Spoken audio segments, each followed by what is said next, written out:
Welcome to another edition of the Walker Valley Football Coaches Show, sponsored all season long by Wholesale Supply Group. Once again, we're joined here with Walker Valley head football coach Drew Akins. I'm Andy Morris along with Jacob Mason, and this is the Week 10 show, Upperman Week. Coach, how's everything going? It's going good, man. I had a really great weekend, just kind of getting perspective on kind of where we are. Anytime you lose 3 games in a row, especially when you're as competitive as our coaching staff is, it's hard on you, and it takes some of it out of you. And I thought y'all saw that probably on Friday after the game. But when you step back and you kind of get some perspective of, what this is going to teach us, the things in life, that's what we focus a lot more in our program on what we can teach these guys to become young men. And that's a big part of what we do. And when you look at adversity and you look at trials and what it takes to get through trials and adversity, what can come of this is going to be really good if we treat it the right way. We had a great speaker at First Baptist on Sunday that just talked about, consider it joy when you go through trials. And that's hard to do in the moment. I'm really bad at it, actually. But when you change your perspective and you say, hey, like these trials have an opportunity to give us a chance to fight and a chance to persevere and a chance to endure the struggles that life can throw at you later on. So teaching our guys to continue to press forward. They came with great energy, great effort today, as they always do. Just understanding that you got to continue to fight. And I was really proud of our guys for coming back today with that kind of energy. Well, like you said, Coach, not the results you wanted Friday, but there are some good things. There were some big plays that were made by your offense and your defense. I think we've got some film here to review today. Yeah, we'd love to go through kind of, especially first half. I thought defensively played really well, had 4 turnovers in the first half. They did a great job of stopping them. One of their scores was on a short field, and I thought our defense just played really well and gave us a chance throughout to really stay in the ball game. And first half especially, going in 14-14, could have easily been 21-7 us if we just make a few different plays. But opening the ball game straight out of it, we get a turnover. And we'll go through some of the film here and look at the turnovers. Yeah, quick shout out to Mr. Ethan Evers and Blaze, who are getting that queued up for us as we speak. But, Coach, of course, McMinn last week, a big rivalry game that, unfortunately, 42-21 final, not in favor of the Mustangs. But, again, you're still assured a playoff spot. Mm-hmm. And that was the one that going into it, we knew we were going to have our hands full. Yeah, listen, they're a really good football team, and they're established, and they do obviously a lot of things well. Coach Cagle does a great job over there, and he had them ready to play. They played very hard. I thought we stayed in it. Obviously, the third quarter was a bad quarter for us, and that's been a little consistency, coming out of halftime and having a rough start out of halftime. So we've got to get that cured up. But everything, we got a lot of things ahead of us that we can still accomplish. It's going to be difficult this week going into Upperman. But they're very similar to McMinn, so it's not something that's necessarily new to us. We're going to be able to go in and we're going to know what they're doing defensively, know what they're doing offensively. It gives us a chance to just go play fast, go play hard, and we'll see what happens. But let's go to the film, man. This is an opportunity to just kind of show everyone around, what's going on Friday nights when we're actually watching it. So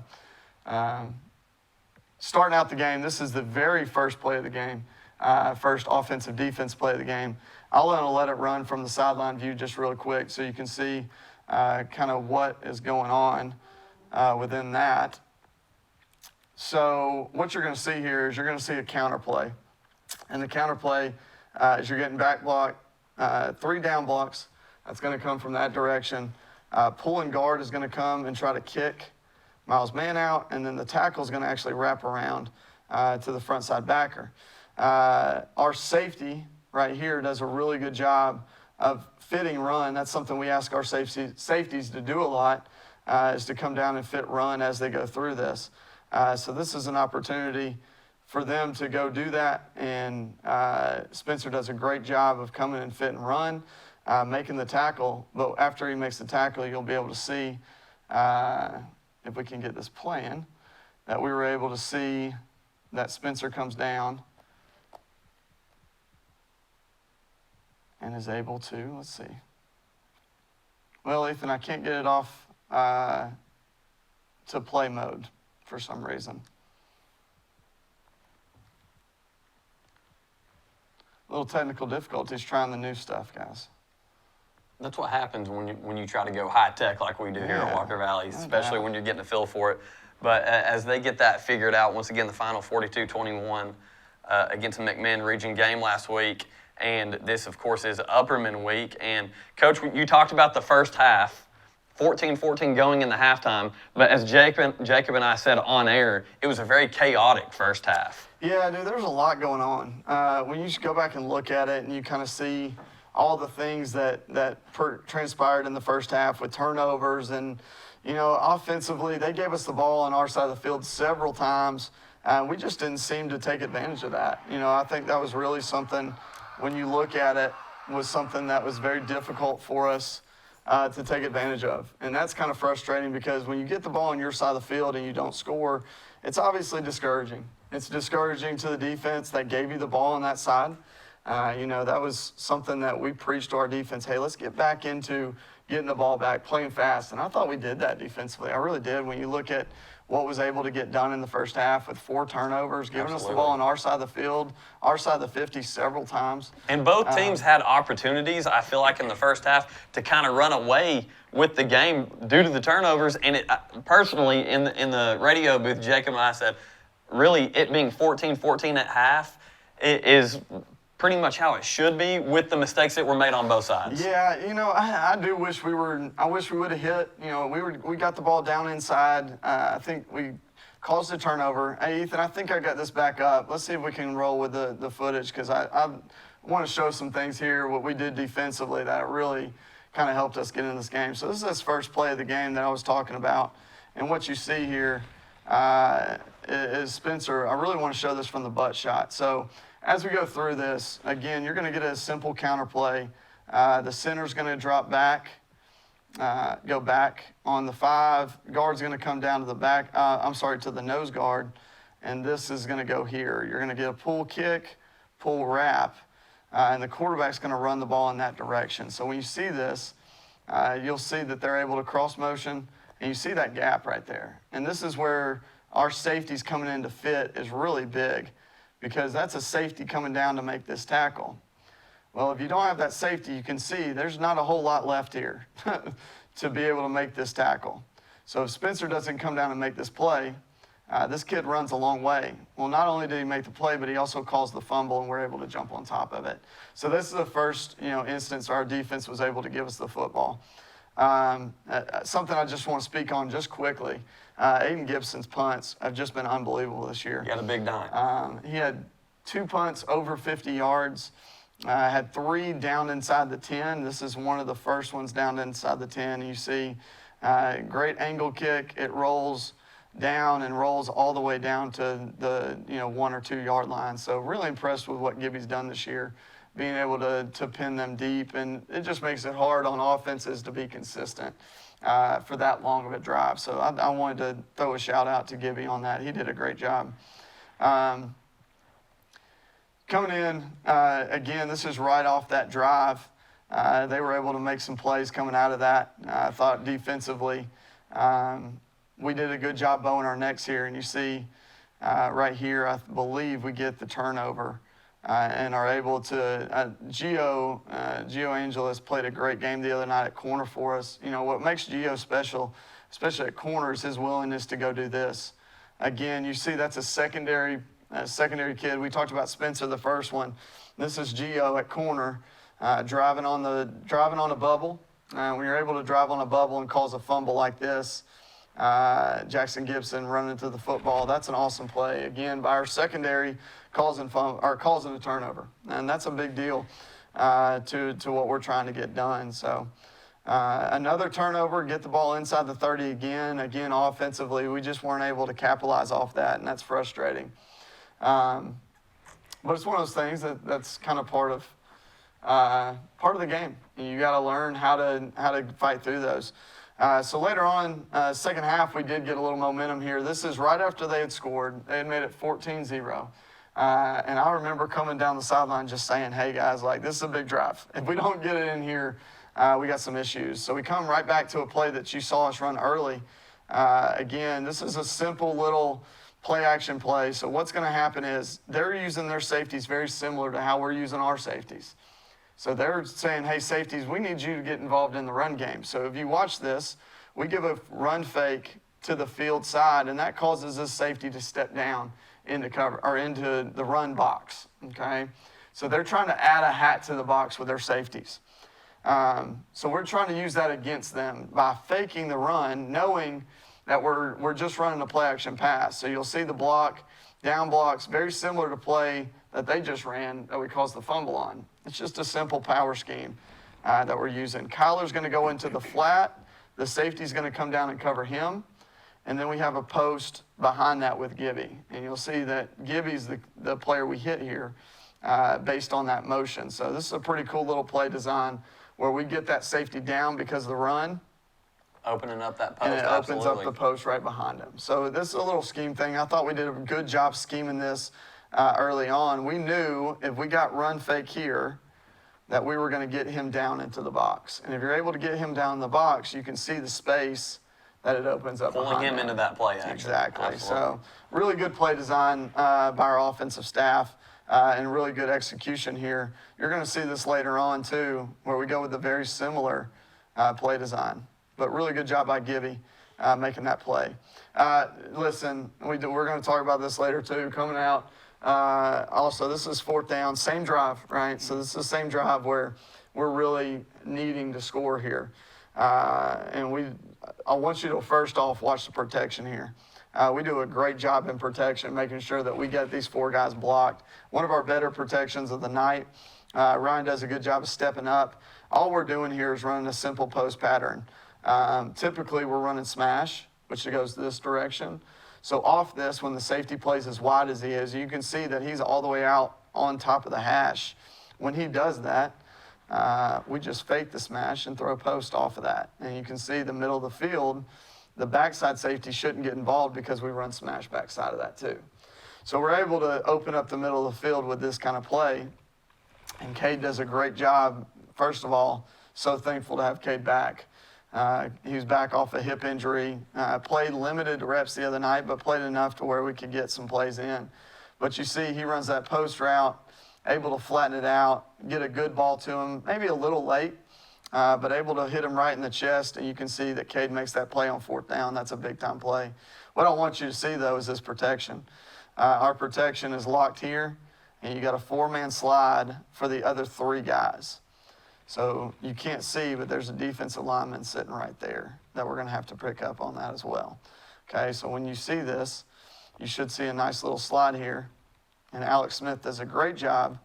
At this point, you can see we're protected. So I thought our protection the other night, especially on this drive, you can see those four sliding to those three. Makes a simple protection. This is the difficult block. That's really hard, a guy on an island. Coach, who is that right there? That's Alex Smith. Alex Smith okay. has been a really, really solid kid for us this year in slide protection. When this guy beats him, and he just uses a power step to drive it, and you'll see it ends up all the way across Ryan's face here. Ryan just kind of steps here and makes the throw. It's a really cool view of this play. Yeah, he just takes his momentum and All the way rides him all the way across, across. which is what we teach. Once you get beat inside, man, there's not a whole lot you can do. So you better just keep fighting. That's a really good protection play right there. And Ryan does a great job stepping up and making it. I'm going to skip through this one, and I want to show. So the first touchdown, those two fourth downs led to this score. So that's a big-time play by our offense, creating some momentum for us. We get the kickoff, the very next kickoff, Eli kicks it down, and he actually kind of mishits this, and it goes a little too far inside. But what it does is it causes them to be confused at who's supposed to catch it. And because of that, Will Marler, who's a senior for us, is able to run down and make the play, scooping that up. That's a big-time play in that moment because, again, it's 14-7 at this point. There's about 2 minutes left in the half. So to get that play, we come straight out of it into a very similar play to what we just talked about. So let me illustrate this one. We'll probably end here just because there's a lot going on, and I want to make sure we get to other things. But here you're going to get a down block by Kyler. Alex Smith is also going to get a down block, and you're going to get pull from both our center and our guard. Okay, so the play design here is very similar to what we talked about a second ago, but this time we're actually reading this. So if this guy comes down to play, we're going to hit post behind his head. If he backpedals, then we're going to hand off this outside buck sweep is what this is called, when you get multiple guys down, and you get multiple guys pulling for linebackers. So these two guys are going for these linebackers, down block to split it. Does that make sense? Mm-hmm. So really cool play design. We've been running this for a long time, and all we're doing is eyes on this kid. And if he comes down to play run, it should open the post up right behind him. Now, typically, the corner will run with it. We got such good action here from down block, pull. You see, that gets a lot of flow this way, especially when the running back is added to it. When you have that much flow, the corner actually jumps it as well, and you're going to see how we're able to get Aiden so wide open on this play. So you can see right here, boom, they both trigger. Safety and corner trigger, and Aiden's already behind him. You can see it really well from this angle. Again, we're just looking right at number 2. He triggers. There's nobody for that zone behind his head. So really cool play design, really awesome to get back to 14-14. Obviously, second half didn't go as clean, but those are some cool plays that I just wanted to show, like some of our scheme stuff that we're trying to accomplish and that we're able to accomplish with some of the schemes that we have. And listen, I thought we had a great night. It was really nice to have Cade back off injury. I thought our defense played really well. You know, I know there's some names that we're going to throw out there, but I thought Aiden Gibson played really well. I thought Spencer played well in the special teams. So we definitely had some positives the other night. We've just got to be more consistent with it. So, Coach, before we take our first break here, I'm going to start offense, let Jacob take defense. Offensively, you talked about the receivers. Of course, Aiden Gibson, who not only had a good night receiving the football, had a touchdown, 85 yards. Cade Charda, you talked about him being back. Just his presence alone, even though it was limited, just talk about what he does to the dynamic of your offense. Yeah, man, he's just he creates an element of score at any moment. You know, that's one thing.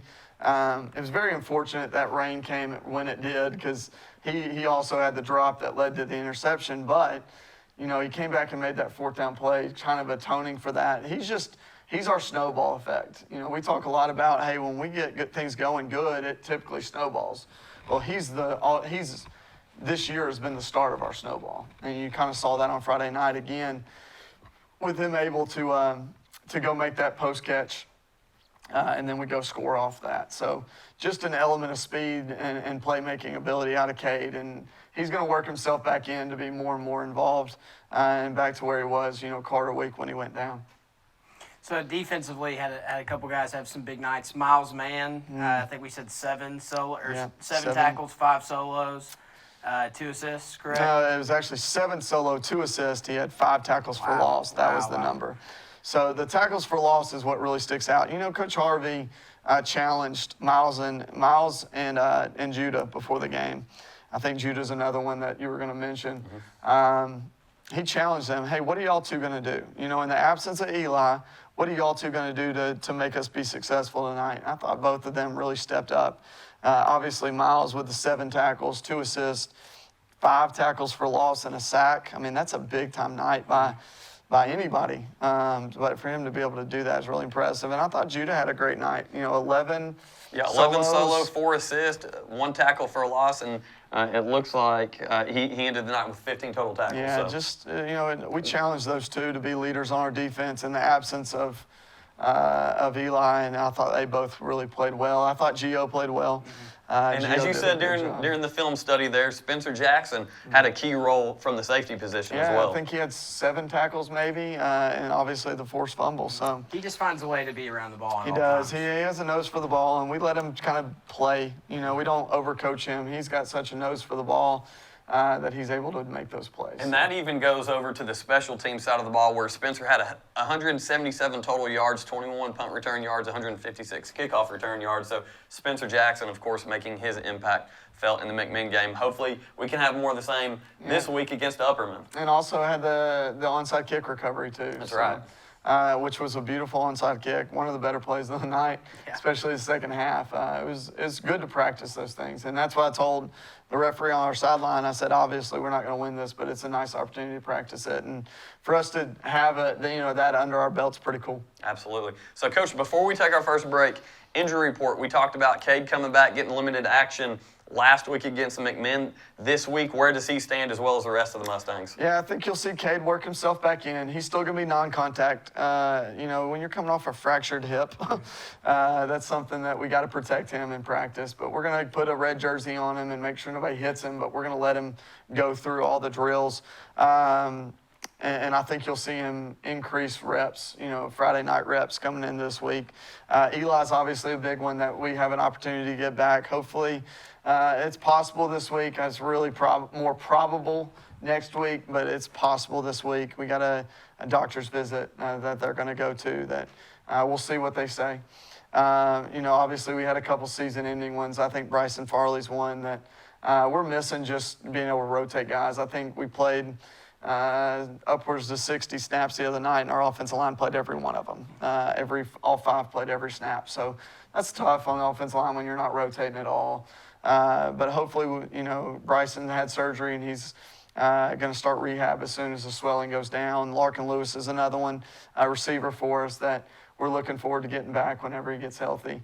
Winston Hicks got hurt the other night, had a head injury that he came back today and was feeling better, but I could see him kind of missing this week. But that's really it on injuries, other than the guys that we know are going to miss for the rest of the year. Eli's one that we're hopeful to get back the next week or two. Awesome. So with that, we're going to go to our first commercial break, and when we come back with you guys, we will preview Upperman, the Week 10 matchup for the Mustangs.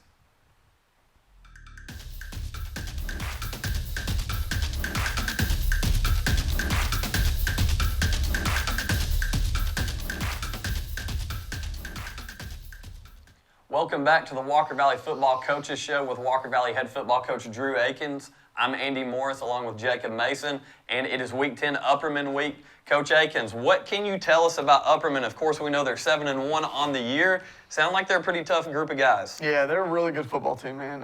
What they do in particularly well is defense. They play really solid defense. Coach Kane, I know we're going to talk about coaching links here in a minute, but Coach Kane's a dynamic coach. He is a physical coach. He does a great job of putting his guys in the right situations to make plays. They're going to stop the run. That's their number one goal. And the funny thing this week is we're going to try to run the football. We got to get back to where we're running the ball with some efficiency to open up the passing lanes a little better. We haven't done a great job of that, and that starts with me. I just haven't called it. I've got to do a better job of sprinkling run in. And when we do call run, we need to be efficient with those runs. It doesn't mean that we need to rush for 100 yards, but it does need to mean that we have a threat of run. And right now we just don't, and that's on play calling more than it is on execution. So I think they're going to do a really good job of stopping power counter. We're going to run power counter, and we're going to test that from them. They do a really good job of dropping under. You're going to look very similar to a Ray County defense. They on the offensive side of the ball have a receiver that can really run. You're going to see a lot of 20 personnel, so the Y-back, running back, quarterback with 3 wide receivers type sets. And they're going to run power counter, and we got to be ready to line up against that. It's something we see every day. So they really, honestly, on offense, look like us when it comes to running the football, where they're going to be gap scheme, downhill run. They don't do a whole lot of side to side. They play hard. They play fast. Their defensive line is probably their most impressive group defensively, especially when it comes to run stopping. I think they lack a little in pass rush maybe, but what they lack in pass rush, they make up for in run stopping because they can really stop the run with those 3 guys up front. They got a Mike linebacker that's a really good player as well. So we're going to have our hands full when it comes to run blocking, but we got to get back to running the football. that's been a staple of ours. You know, it's not something, you know, the past 2 years you look at guys, you know, Spencer and Heath last year was kind of our 1-2 punch. We were able to run the ball really well last year. The year before that, Cole Hall was a 1,000-yard rusher. So when you look at our offense, yeah, we've been dynamic throwing the ball to Tucker and Brody and all these guys over the years, but we kind of build everything off the run, and not having that piece of our offense has been difficult. So we're going to get back to that this week and see what we can make happen. Coach, as you said, with the shifting on the offensive line with the injury to Farley, you've had to figure some things out offensive line-wise that I feel like each week you're able to kind of build back to where you want to be in your run game. Yeah. But as far as the run game, earlier in the season, we've seen, of course, Spencer Jackson, Tucker Ownby, and Cameron Davis in the backfield. What does your approach seem to be as far as your rush attack this week against Upperman? Yeah, listen, man, I think we've got to make sure we're going to simplify. Honestly, we've been carrying probably upwards to 5 or 6 different run schemes into games, and that's just too much. It's too much at college. It's too much for high school. There's just too many run schemes that we're trying to get our kids to learn before Friday night. So we're going to go back to some of our basic stuff and kind of cut the playbook and try to execute more efficiently. Sometimes less is more. And so we're going to go back. Effective simplicity. Exactly. Right? We want to be, and I keep using the word efficient because, you know, when we call run, I'm not asking for big gaping runs, but we got to be efficient with our run game. 4 yards equals efficient. So if we're able to run the ball on first down and get 4 yards, well, now you're 2nd and 6. And 2nd and 6 is very manageable. You're able to run for 4 more. Now it's 3rd and 2, and now the whole playbook is open to you. And the way we go for it on 4th down a lot, you know, you really got two snaps to get that 2 yards. So we got to get back into that mode where we're just able to know what we're supposed to do and do it efficiently. So that's going to be the plan this week, is we're going to simplify the playbook in order to cut some missed assignments in the run game. So, Coach, you talked about coaching connections. Yeah. Know some people up there. Explain the kind of the relationships that your staff and their staff has. Yeah, so Coach Harvey, our defense coordinator, and Coach Ashby, our secondary coach, both coach for Coach Kane, who's Upperman's head coach. They have a great relationship. Coach Kane and Coach Ashby and Harvey talk weekly, and it's something that there's a lot of communication. And actually, I had the opportunity to coach in the All-Star game 2 years ago. And was able to coach with Coach Kane. He was the defensive coach on that staff. So I was the offensive coordinator, and he was the defensive coach on that all-star staff. And that's really where Kane and I really got together. But then you look even before that, Coach Kane and I coached against each other when Kane was at Sequatchie County and I was at Red Bank. And then the next year, Kane had moved to Upperman, and I was at Red Bank still, and we went Red Bank versus Upperman and saw him again. So we know a lot about each other. You know, we meet in the off season, we talk ball. We know talk some ball tendencies, huh? Listen, man, last year I remember there was week 7 or 8, he called me, hey, talk to me about power scheme. And he's a power guy, so, you know, that's like, you know, the master calling the rookie, but just ask some of the things we do in our run scheme to make it a little more difficult on teams, how we block certain fronts. And so there's been a lot of communication between our staff and their staff, and namely their head coach over the years. And it's something that, you know, Sunday I'll walk into coaching meeting and he's on speakerphone with our defensive staff. And I was like, hey, Kane, man, why don't you just come down and we can just all meet together. Game plan together. We can game plan together. We can agree what we're going to do, and we'll just go out and see which team can execute better. So it's a cool thing. You know, I've coached against a lot of friends over the years, and this is another opportunity to do that. So, Coach, before we let you go, offensively from Upperman, what is their look, and defensively, what is your approach? Yeah, you know, offensively, they lean on running the football. And they have a receiver that's kind of a big play receiver where they'll run vertical. They're not scared to run vertical and throw the ball. Pop it over the top. Exactly. Deal. They lull you to sleep with the run, especially inside run. You know, power counter schemes running right downhill at you. We're going to have to be really good. You know, we've talked this week. Jackson Gibson and Miles Mann are going to have really good weeks. We're going to have to really be able to squeeze at the 5 technique. We're going to have to really attack with Miles Mann in the interior offensive line. And then our backers are going to have to be able to come up and fit gaps in power, which is something that we do all the time. That's not going to be new to us. We just have to do it, and we have to fit it over and over and over. It's going to be a week where we really rely on toughness to compete in this game. And that's something that we're going to preach to our guys all week. And then we got to be ready when they do take their shots, because they're going to take shots, that we're able to stay over top of those shots, because they're number 4. You know, he doesn't look like a whole lot on film, but man, he can run, and he will run past you in a heartbeat if you fall asleep on him. So that's something that we got to make sure that we handle in the pass game. So really good football team. I'm excited about the matchup. I'm excited to coach against Kane. He's one of the best coaches, I think, in the state of Tennessee. It's going to be a fun night for us to be able to compete against him. So, Coach, once again, we're crossing over into Central Time, correct? So what time will be kickoff? You know, it's 8 Eastern, it's 7 Central. So it's a 30-minute late for us, but it's actually 30 minutes early for them. So they're doing us a favor by starting 30 minutes early.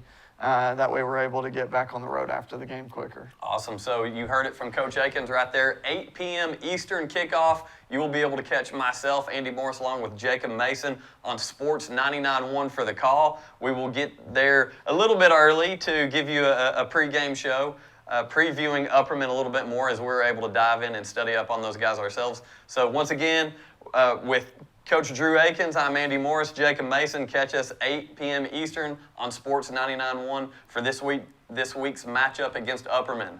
Go Mustangs, One Valley.